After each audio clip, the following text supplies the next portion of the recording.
अना में बैठे हुए हैं, लेकिन ये देखें ना, वो फीलिंग्स तो हैं, इमोशन भी हैं, वो आपसे प्यार तो करते हैं, उनके दिल में आपके लिए फीलिंग्स हैं, लेकिन उन्हें दबा कर बैठे हुए हैं, वो उन्हें शो ऑफ नहीं कर रहे, आपको दिखाना नहीं चाह रहे।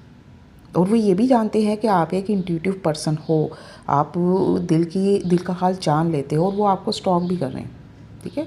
चाहे जितना मर्ज़ी कठोरपन दिखाएं, लेकिन वो आप में इंटरेस्टेड ज़रूर हैं। ऐसा नहीं है कि उन्हें कोई इंटरेस्ट नहीं है आप में, ठीक है।